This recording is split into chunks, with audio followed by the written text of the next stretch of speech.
Hello and welcome to silverThreads. Today's True Scary Stories Reddit Let's Not Meet compilation contains stories such as an owner's cat acting strangely, a woman nearly kidnapped by a taxi, a couple convinced they're seeing angels, and more. Today's special guest is a talented narrator called DeadlyCure. He does true scary stories of the paranormal, real encounters, and the unexplained. Check out his content below. Now, let me tell you a story.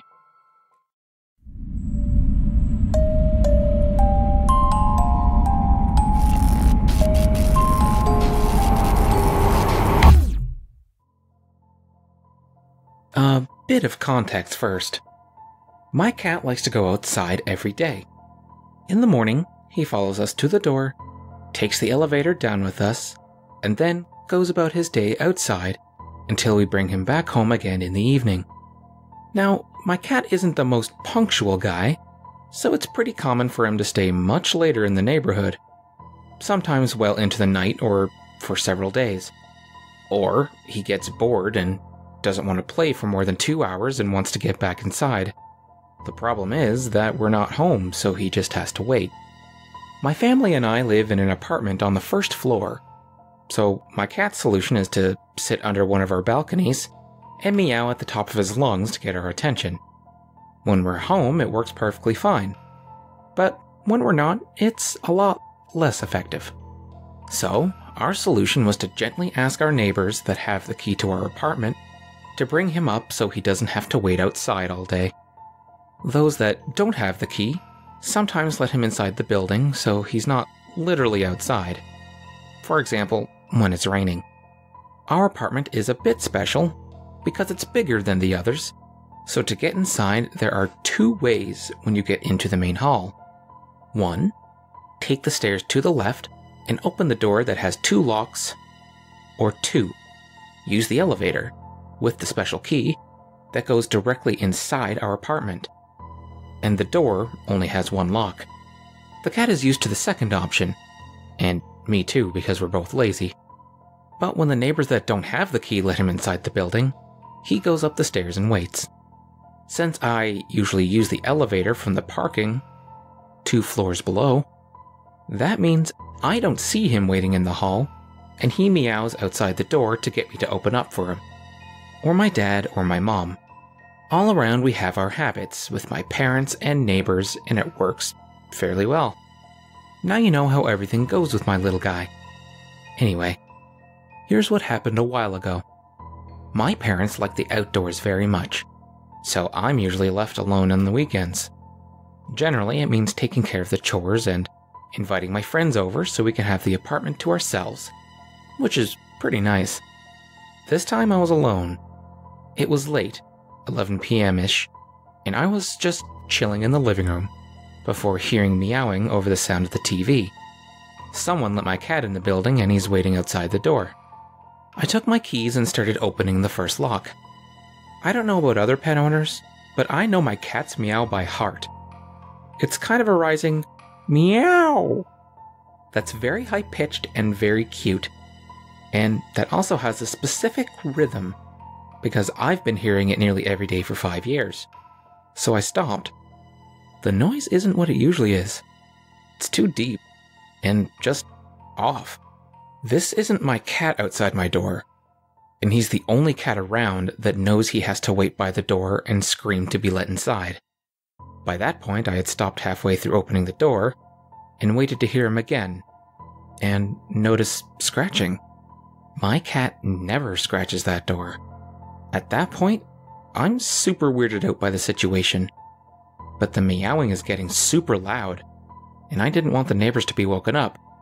So I continued with my key, but suddenly, I heard another noise that freaked me out. A cough. For the record, I'm not a very cautious person. In my whole 21 years of living in this apartment, I must have looked in the peephole a total of maybe 5 times. But a small part of my brain told me to do it that night, and thank God it did. So I let go of my keys and put my eye against the door and saw it. A man standing there. meowing in front of my door. To say that I was terrified is really an understatement, but my heart stopped. I just stood there petrified for what felt like an hour. I don't really know how long it took for me to move again, but eventually my body just took over, I guess. I did what you'd expect. Ran for my phone, stood in the corner of the living room and called the police. By the time they came, there was nobody in front of the door. I can't even remember when the meowing stopped, and they just took my testimony before telling me to be cautious and left. To this day, I still don't know what that meowing guy wanted. I'm not sure I want to anyway. I also don't know how he got inside the building, since you need a key to access it, and how he knew that I would open the door if he imitated my cat in front of it. At least I'll be careful from now on. And my cat eventually came back since then. He's sleeping in my bed as I'm writing this. I'm never opening the door for a random cat again, no matter how cute its mustache is. Leave a like on the video if you think these stories are interesting. Subscribe now if you want weekly creepypasta and true scary stories. Now, enjoy the rest of the video. So, this happened roughly about 2 years ago. I worked at a hotel which had 50 rooms between 3 floors. I was the only employee in the building after about 5 PM. It should be noted that I'm a girl. The hotel is on the further side of the city, but it's considered to be on the nicer side. So, a lot of the companies will send their workers to us for room and board, instead of the shadier motels on the opposite side of the city. Some of them were great guests, others completely trashed everything, but that happens everywhere, I suppose. The layout of the building was pretty simple. You pull up the front entrance, enter the foyer, and the front desk, or lobby, is right through a set of automatic doors. Right across the hall from the lobby was a staircase leading to the second floor, and to the left was our elevators to the second and third floor. The first floor only has rooms on one side to compensate for our pool, workout room, and breakfast and dining area, and the lobby and office rooms all being on the other side. The upper floors have rooms on each side, with the third floor having the most rooms. Typically the third floor, the highest, we kept only for business and long stays. The second floor was reserved for short stays or bigger parties, and the first floor we kept open for elders who have wheelchairs or walkers, or people who come in late at night for a one-night stay. I promise this has relevance to the story. Anyway, it was getting towards the last few hours of my shift. It was a slow night, aside from a few work groups I had checked in a few hours earlier. I noticed a raggedy, rusted and beaten up black pickup truck pulling up into the brightly lit car park. So I got my paperwork ready for check-in. A guy gets out, completely covered in dirt. I figured he just got off work, as most guys come in covered in dirt or oil. I do specifically remember that he reeked, which isn't too out of the norm either, entirely. I just chalked it up to him being an oil field or construction worker. I got his credentials, his name was Michael, and scanned it into the computer. He also was reluctant to leave his vehicle information with me, but I explained that if he didn't, his vehicle was at risk of being towed by the morning. I thought he caved just because he was going to be there for the night. Michael requested a second floor room, close to the lobby staircase, so he could have easy access to the front doors for smoking. Not out of the norm either. After taking his payment, I set up his room keys. I explained the parking policies and explained how to get to his room, which was right up the staircase, and the door was on the opposite wall. He had a few bags with him and he went upstairs.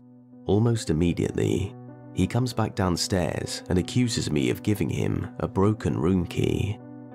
I had to explain if he put them next to his phone or anywhere near a magnet, potentially in his wallet, the keys would deactivate. I did offer to take him upstairs and open the room for him to make sure the new set of keys worked, and they did. He walked into his room by himself, shut the door, so with that, I was on my way back down to the lobby. When I got back in the office, something odd caught my eye on the cameras. He hadn't left the building, but his car wasn't in front anymore. He didn't mention anything about having another person with him. If there was, we were supposed to charge a $10 fee per extra person. The side doors don't open unless you have a room key or are on the inside of the hotel. So I started to watch the cameras to make sure he wasn't trying to sneak people in. About 20 minutes pass, and I notice nothing happening except him coming down the stairs. I smile politely, and he goes outside. He stays outside for about 10 minutes, just standing in the carport. I can see it on camera. Now, while I thought that was a little weird, I still chalked it up to him taking a smoke. I stopped paying attention after a while, and started to file my paperwork that was due before my shift ended. Michael ran back into the hotel, cigarette still in his mouth. I instructed him that he must take his cigarette outside and put it out. I told him prior we don't allow smoking inside the building. He just threw it on the ground and put it out with his shoe. He turned his attention towards the TV and ended up sitting in the lobby for an ungodly amount of time. He kept glancing towards the door, which made me uncomfortable. During this time, the friendly demeanor he had at check-in completely disappeared. He seemed paranoid and agitated now. He would whisper to himself. I couldn't hear what. After about 30 minutes of him doing this, I instructed him to go back up to his room because I can't have people in the lobby when I'm working on closing procedures. It was a lie, but ownership allows us to make up reasons if we're uncomfortable with a guest's presence. Michael asks me to take him up to his room because he's uncomfortable and scared. I explained that I'm unable to do that for safety reasons. What I could do was watch him go upstairs on the camera, and he could call down to the office from his room phone when he arrived into his room. I was just trying to be friendly and get him upstairs as quickly as I could. He goes upstairs, but immediately comes back down and informs me that he forgot where his room was and I would need to show him. I told him I can't leave the office or lobby, but I can explain to him where his room is, because it was super simple. He was continuing his whispers. This time, it was about him losing his phone. I didn't pay any mind to it. After explaining to Michael where his room was, he went back upstairs and I heard the door slam shut. It echoed throughout the second and first floors and gave me chills for some reason.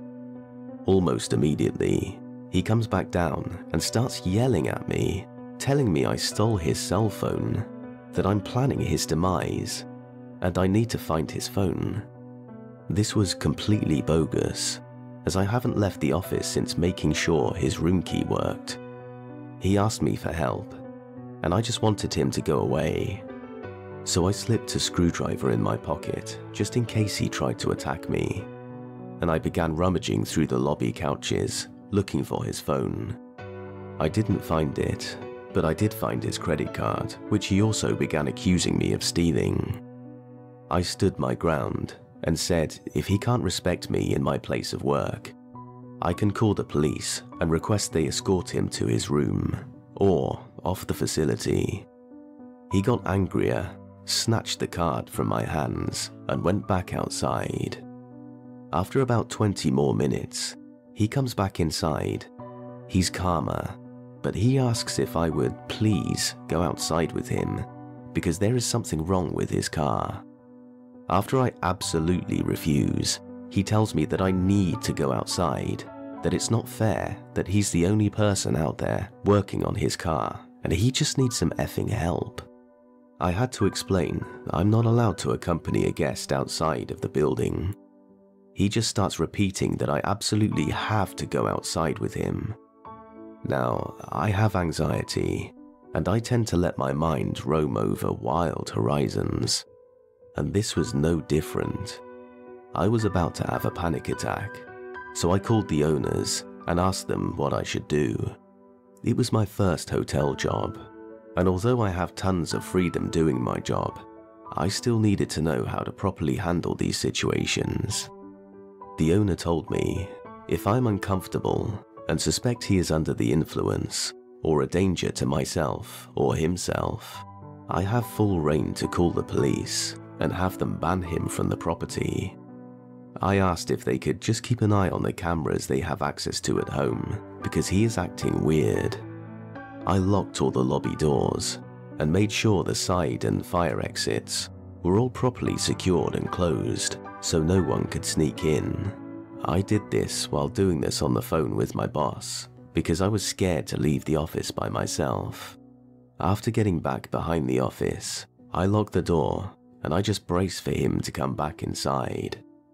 My boss tells me to watch the cameras and keep my cell phone nearby just in case I have to call for help.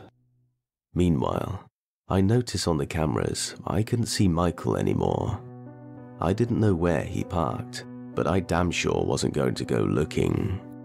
But what I did notice is there was another vehicle driving through our lot.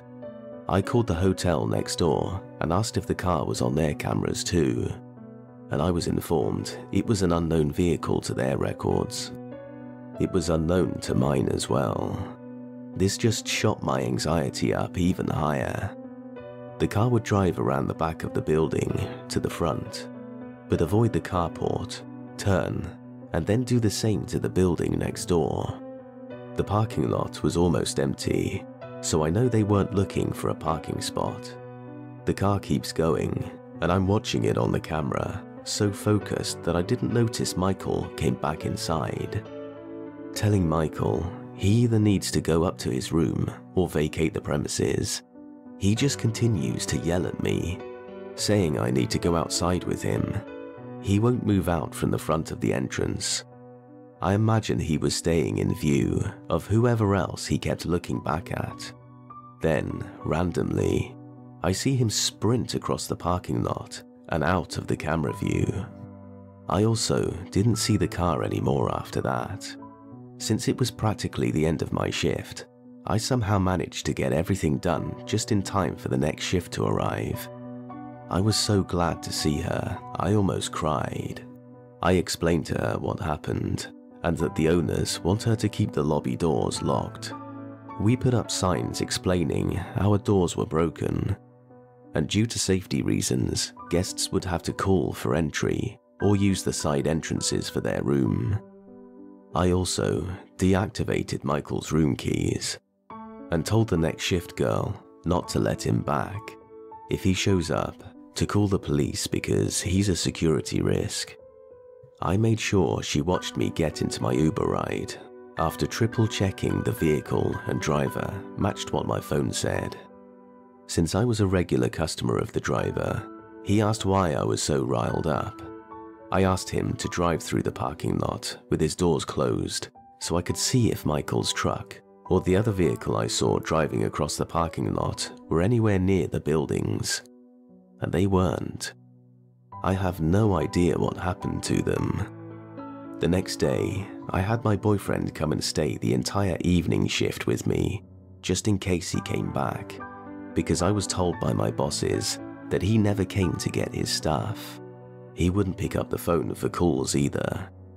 Nothing happened that night, or any other night, except for a month later, Michael came in asking about his stuff and if he could get a room.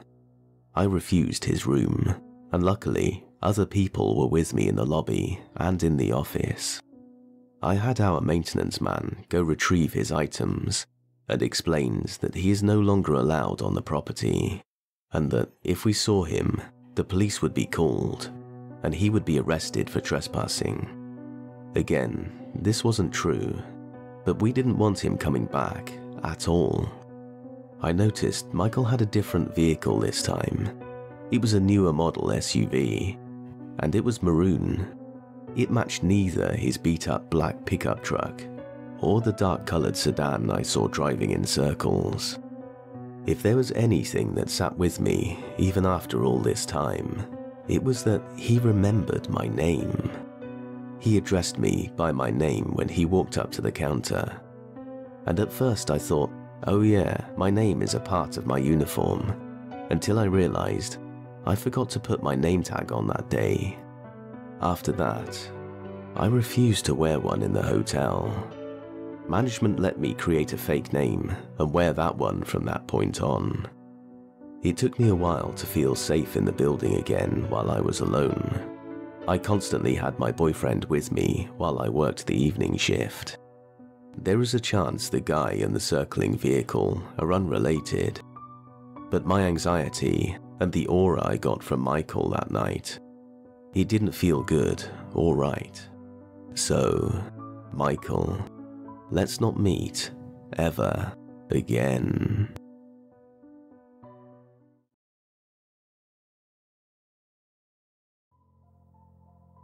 This story takes place when I was around 16 to 17 years old.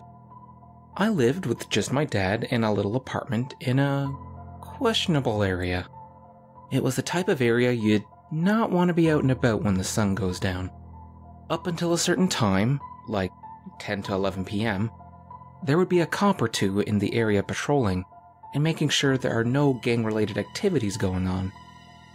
I had a job at a restaurant in the city, which was about a 30-minute car ride and an hour-and-a-half train ride. The train was a couple of blocks away from my place, and since my dad was always too lazy or hungover to drive me, that was my main form of transportation. I went to work around 3 p.m. and would usually get home around 12 or 1 a.m. This was my schedule 4 days a week, aside from having school. I would see a lot of familiar faces on the train because of this, but we never really made conversation with each other. Until one night, when I got out of work late because some assholes wanted to sit in the restaurant past closing. Thanks to them, I missed my train. The next one wasn't scheduled to arrive for another hour. So, having nowhere to go, and no money for Lyft or Uber, I sat there waiting. No one was around me, so when this older man showed up, kind of staggering a bit, I assumed he was another drunken hobo in the city trying to catch a train to sleep in.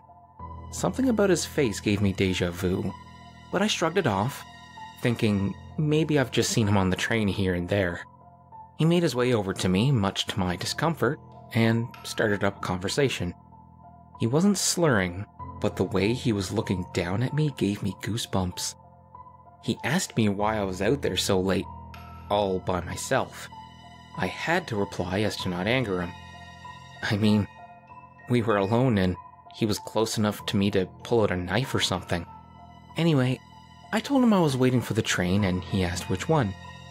Now, the train was color-coded with a strip at the top to indicate whether it goes north, south, east, or west areas. I took blue, but I lied and said I took green. He looked at the schedule above the benches and saw that the green train was coming in 15 minutes. So, he said he'd keep me company. For those extremely long 15 minutes, he asked me how long I had been working at so-and-so restaurant. This made my blood run ice cold. I never told him where I worked. I just looked at him and very timidly answered, "For a year?" And he laughed. He said, "Wow, it's already been a whole year, huh?" At this point, my skin was itching out of anxiety, and as soon as the green train came, I knew I had no choice but to take it. I said goodbye to him and thanked him for the chat, hoping that would be the end of it. Nope. He suddenly told me that he took the green train too, so he followed me on and sat in a seat behind me. My mind was racing about whether he was going to try and do something to me like chloroform me or hurt me in some other way. But we rode the train in silence. I was trying to figure out how I was going to lose him. There weren't many people riding the train at that hour. Our car was empty, unfortunately. As the ride went on in menacing silence, I could feel him staring down the back of my head. I waited until we got to a stop where there was another person, and I was so relieved to see a woman sitting there. She wasn't boarding, so I immediately got off the train and the man followed me, as expected. I took a seat on a bench next to hers, close enough for her to see and hear everything going on, hoping she would catch on. The man noticed that I was sniffling, allergies plus being out in the cold, and asked if I was sick.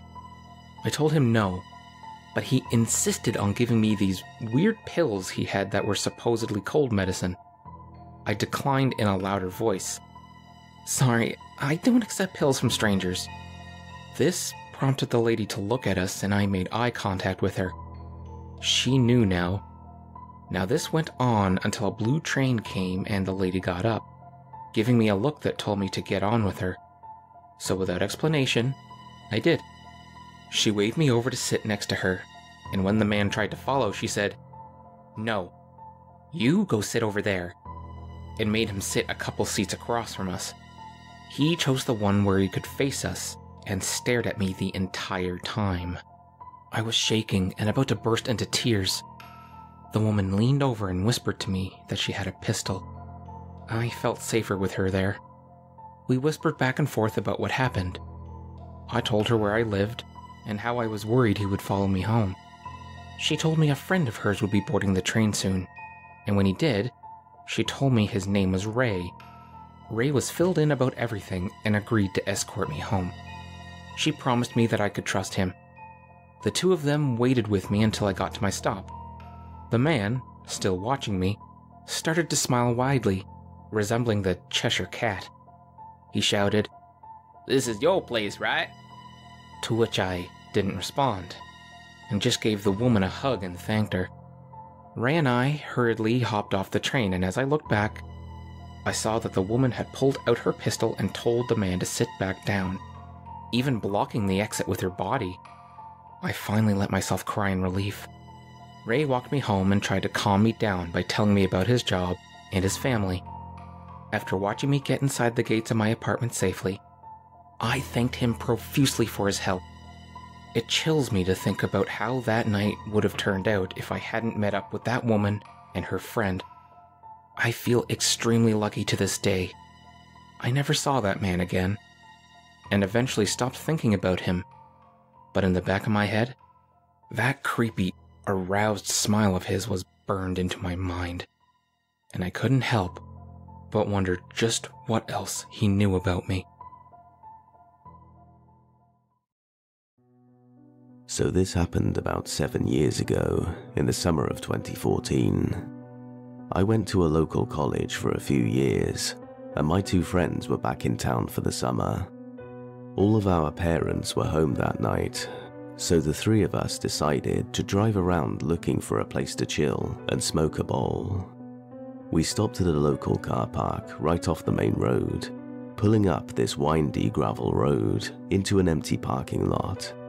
It was a soccer field, so pretty open, and the field was surrounded by a tree line.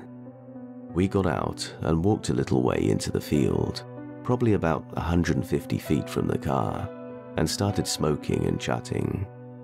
Now, this area is pretty close to a big airport, so there are always planes flying by, and this night was no different.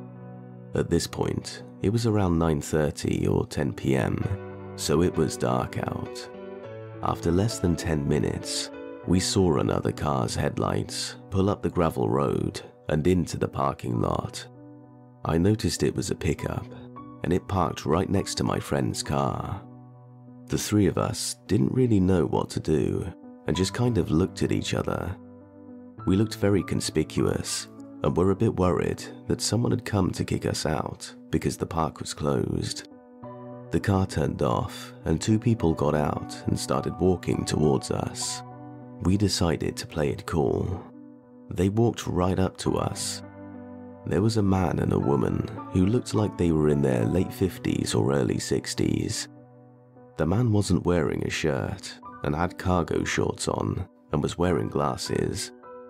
The woman was paler, She had blonde hair that was a little scraggly, and she also looked like she was wearing glasses, but it was hard to tell, and they probably didn't have as thick frames as the man. It was dark, so I didn't get a great look at them, even though they were right next to us. The man said, "What's up? Are you here to see the lights?" No idea what that means. We mumbled, "What do you mean, the lights?" "The lights," he said. "They're all over, can't you see them?" He pointed at the sky, and I realized that he was talking about the stars. "They're everywhere tonight. Look at the planes. They can't even get into the sky." As he was talking, he was looking at the sky, and he would just randomly get excited and shout, "Look, there's one now." We looked up and just saw planes taking off and landing. He was in utter amazement. He looked like he was breathless with wonder, and he started wandering off by himself with his hands on his head, looking at the sky and muttering. The woman stayed with us and started talking about how they've been tracking this movement for months. "Those stars are angels," she said. "They're getting stronger and stronger, which is why the planes are being forced to land." According to her, this night was the most active they've ever seen. After a couple of minutes, which lined up pretty well with the woman's story, the man returned. He said, "You know what this means, right? Jesus is coming back. His angels are getting ready. The planes are already going haywire and falling out of the sky." They were looking at the sky and kept pointing out the planes that would fly by the stars, all of them, because there were a lot of stars out. When a plane would pass by a bright star, they would get really excited and act like the pilot just escaped death. So the three of us are a bit freaked out. They seemed pretty invested in the sky. So after a pause, my friend piped up and said we should be going because it's getting late. They exchanged friendly goodbyes with us. I shook the man's hand, and the lady leans in to hug me, and I'm just like, "Okay, sure." And then she kisses me on the cheek. I got a pretty good look at her then, and I realized that she wasn't wearing glasses, and she had some of the most wild-looking eyes I've ever seen. Open really wide with a piercing stare, and they were like bright blue, almost silver. Just a very, very strange vibe. That little part stayed with me the most. But we left them in the field and walked back to the car, making sure they were still in the field on the way. We were quiet until we got back onto the main road, and then just said, "What the hell was that?" I had the feeling they were some kind of doomsday preppers or part of some fundamentalist sect, and that the man was probably on psychedelics. The woman was more lucid. I hope she was the one that drove. They didn't seem aggressive or like they wanted to harm us, but also a little unpredictable. So, weird Armageddon couple we met in a soccer field. If we meet again, Armageddon out of here. Let's not meet. This happened a few years ago, and sometimes I still have nightmares where I didn't manage to get away. Let me start off by saying, I live in a pretty big city. Lots of bars and clubs, and I have experience with partying and drugs. I have been in blackout drunk situations, and this was not that. I no longer go out on my own. That night I had decided to go out with some friends, bar hopping. I mainly knew only one of the girls that I hung out with on the regular. The other two were more acquaintances or strangers. I was very outgoing and loved meeting people, so that was nothing new for me. We had a few drinks at the bar and continued on to the next one. Having fun. Great times. One of the girls I didn't know well pulled out the party stuff sometime during our second bar visit. I decided to skip it because I wasn't looking to get effed up that night. My friend said yes, and she and the third girl went to the bathroom. The second girl, let's call her Barb, kept saying I should go with the 2 others. I declined and declined. She got a little aggressive and mean after the 3rd time I declined. My friend came back just then, and Barb acted like nothing had just happened. We had some new guys join our group to flirt. I'm in a relationship, but my friend and Barb were not. By then, the 2nd girl had left. Barb and my friend were starting to get pretty messed up. I went to use the bathroom and text my boyfriend that I was coming home soon, and saw that my phone was dead. When I came back, the guys had gotten us shots. I was still pretty sober and declined the shot. Barb shoved the shot into my hand, and to avoid a scene, I took it. I started to tell my friends I was heading home, but one look at her face, and Barb and I saw they were out of it. I was starting to feel pretty woozy myself, so I grabbed my things and their things and started shoving them to go. The guys that bought the shots were protesting, but I wasn't getting resistance from the girls. I hailed a cab. My phone was dead, so no Uber. And I remember putting the girls in the back and telling the driver that we were dropping off my friends at their house, then going to my address. Then, blacked out. I remember dropping off my friend. Then a blackout. Then I was alone with that driver. I was in the front seat, and he was holding my hand. I looked around, disoriented. Took in the sight of him holding my hand while driving, like my boyfriend would. I saw my wallet in the center cup holder. The meter was off, and was telling me that he was taking me to a romantic place. I told him no. Please take me home. My boyfriend was waiting at home. He said something along the lines of, "Stop talking about him, I told you." Which to me, in hindsight, indicates that I had told him already many times. He said he just wanted to pretend for a little and held my hand tighter. I didn't want to trigger a violent reaction, so I left my hand there and started to reach for my wallet with my other hand. He saw, let go of my hand, and took my wallet from the cup holder to his other side where I couldn't reach. I was still woozy and blacked out again. When I came to my senses, we were parked near a very known, romantic, and touristy location in my city. Normally this place is packed. Not that night. It's pretty far from anything else too, and surrounded by woods. I started to cry and tell him, "Please take me home. I want to see my boyfriend. I won't tell anyone, please." He just looked at me and said, "I will take you home if you pretend you are my girlfriend for a little while." I sat there in shock. I wished my brain wasn't addled.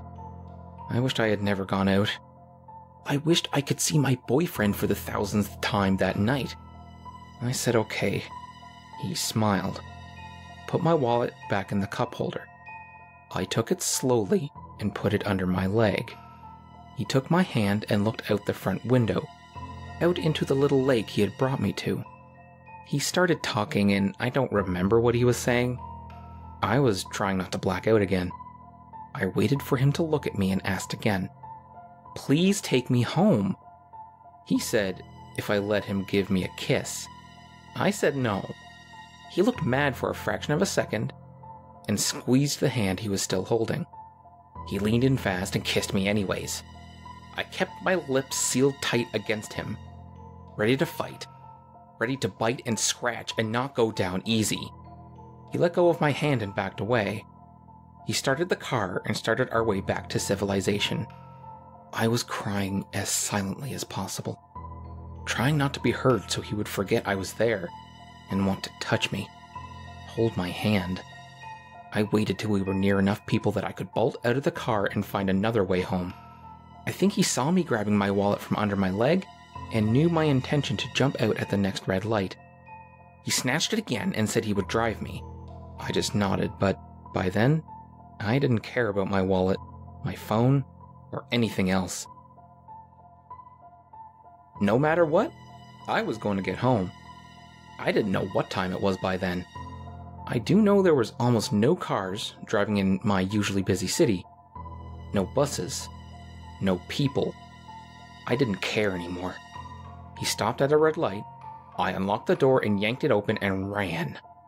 I didn't look back, but I heard a car peel out of the intersection. He was running too. My phone's still dead. No wallet, so no money. Really far from my house. I was still drowsy and crying. I had no idea of the time. I started walking home. I heard a car pull up near me and started running out of instinct. I heard a woman's voice yell out, "Are you okay?" I stopped and swirled around, and the most beautiful person I have ever seen in the world was walking towards me slowly, hands out in front of her so as not to scare me. I started crying even harder, even more incoherent than I had ever been in my life. She hugged me so hard and asked for my boyfriend's number. She called him. He answered straight away. She started telling him where I was, that I was okay, that she was taking me home. I cried the whole way back, trying to explain what happened, but still woozy, still freaking out. It was hard, so we drove in relative silence. When we got home, my boyfriend was waiting outside, losing his mind. My savior gave me a phone number to call her when I felt better, and drove off. It was 5 a.m. I left the bar at 10 p.m. That's all I can remember. A week later, my wallet showed up in my mailbox. So, yeah. Taxi driver? I hope we never meet again.